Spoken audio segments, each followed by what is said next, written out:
प्यारे स्टूडेंट, स्वागत है आपका अपना चैनल न्यू क्लासेस में। आज का वीडियो क्लास 11th के लिए काफ़ी इंपॉर्टेंट होने वाला है। तो जितने भी स्टूडेंट मेरे इस वीडियो को आज पहली बार देख रहे हैं या मेरे चैनल में आज पहली बार आए हैं, तो प्लीज़ मेरे चैनल को सब्सक्राइब करें और मेरे साथ बने रहें।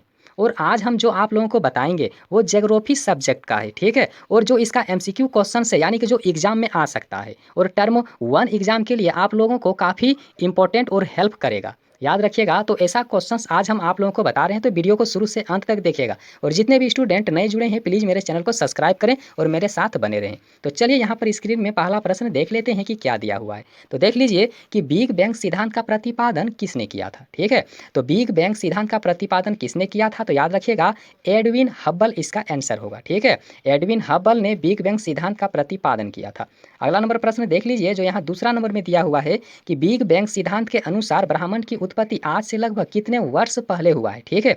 तो याद रखिएगा इसका जो आंसर होगा 13.7 अरब वर्ष पहले, यानी कि जो इसका पहला ऑप्शन दिया हुआ है बिल्कुल करेक्ट जवाब है। आप लोग अच्छे से याद करके रख लीजिए, क्योंकि एग्जाम में यहाँ से काफ़ी सारा प्रश्न आएगा। देखिए तीसरा नंबर का प्रश्न दिया हुआ है कि पृथ्वी से सूर्य की औसत दूरी आखिर कितनी है, ठीक है। याद रखिएगा याद रखिए सूर्य से, यानी कि पृथ्वी से सूर्य की औसत दूरी जो है, या फिर सूर्य से पृथ्वी की औसत दूरी आखिर कितना है। याद रखिएगा, घुमा के भी प्रश्न पूछ सकता है। तो इसका जो आंसर होगा 14.96 करोड़ किलोमीटर होगा, यानी कि इसका गो नंबर ऑप्शन बिल्कुल करेक्ट होगा, ठीक है। चलिए अगला नंबर यहाँ पर देख लीजिए, जो 4 नंबर का प्रश्न दिया हुआ है कि आंतरिक ग्रहण, याद रखिएगा आंतरिक ग्रह जो यहाँ पर दिया हुआ है, ठीक है। आंतरिक ग्रह के अंतर्गत निम्नलिखित में से किस ग्रह को नहीं रखा जाता है। आंतरिक ग्रह के अंतर्गत में निम्नलिखित में से किस ग्रह को नहीं रखा जाता है, तो याद रखिएगा इसका आंसर शनि होगा। शनि ग्रह को आंतरिक ग्रह में शामिल नहीं किया जाता है, ठीक है। अगला नंबर देख लीजिए, जो यहाँ 5 नंबर का दिया हुआ है, निम्नलिखित में से किस युग को डायनासोर का युग कहा जाता है, ठीक है। जो यहाँ पर दिया हुआ है कि किस युग को डायनासोर का युग कहा जाता है, तो याद रखिएगा इसका आंसर होगा जुरासिक। याद रखिएगा जुरासिक, ठीक है। अगला नंबर में प्रश्न यहाँ पर देख लीजिए, 6 नंबर में दिया हुआ है कि पृथ्वी पर, ठीक है, याद रखिएगा पृथ्वी पर जीवन का आरंभ, ठीक है, पृथ्वी पर जीवन का प्रारंभ आज से लगभग कितना वर्ष पहले हो गया था, ठीक है। तो याद रखिएगा इसका आंसर होगा ग नंबर, यानी कि 3 अरब 80 करोड़ वर्ष पहले हुआ था, ठीक है। चलिए अगला नंबर में देख लीजिए, जो यहाँ पर 7 नंबर का प्रश्न दिया हुआ है कि निम्नलिखित में से कौन सी गैर सौर विकिरण के लिए पारदर्शी है, जबकि पार्थिव विकिरण के लिए अपारदर्शी है, ठीक है।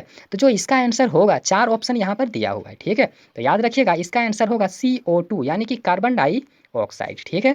अगला नंबर में देख लीजिए, जो यहाँ पर 8 नंबर का दिया हुआ है, ठीक है। मानव के लिए वायुमंडल का सबसे महत्वपूर्ण घटक निम्नलिखित में से आखिर क्या है, ठीक है।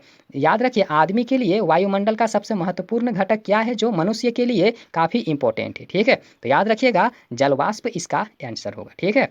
अगला नंबर में देख लीजिए, जो 9 नंबर का प्रश्न यहाँ पर दिया हुआ है कि निम्नलिखित में से कौन वायु की उस दशा को दर्शाता है, ठीक है। यहाँ पर देख लीजिए निम्नलिखित में कौन वायु की उस दशा को दर्शाता है जिसमें वायु में नमी उसकी पूरी क्षमता के अनुरूप होता है, ठीक है। तो याद रखिएगा इसका जो आंसर होगा ना, घ नंबर ऑप्शन बिल्कुल इसका करेक्ट होगा, संतृप्त आर्द्रता, ठीक है। और जो यहाँ पर 10 नंबर का दिया हुआ है, ठीक है, पृथ्वी की लगभग 50% वनस्पति प्रजाति किस प्रकार के वन में पाई जाती है, ठीक है। याद रखिएगा पृथ्वी की लगभग 50% वनस्पति प्रजातियां जो है किस प्रकार के वन में पाया जाता है, ठीक है। तो याद रखिएगा इसका जो आंसर होगा उष्णकटिबंधीय वर्षावन, यानी कि जो यहाँ पर ग नंबर ऑप्शन दिया हुआ है ना, बिल्कुल करेक्ट है, ठीक है। और अभी तक हम जितना भी प्रश्न यहाँ पर बताए हैं एग्जाम के लिए काफ़ी ज़रूरी है, और आप लोगों को जब तक एग्जाम आएगा तब तक हम काफ़ी सारा वीडियो अपलोड करेंगे जो एग्जाम में काफ़ी हेल्प करेगा। तो सारा वीडियो को आप लोग देखिएगा और वीडियो को शेयर कीजिएगा, और वीडियो अगर पसंद आया है, अच्छा लगा है, तो वीडियो को लाइक कीजिए। और वीडियो देखने के लिए बहुत बहुत धन्यवाद।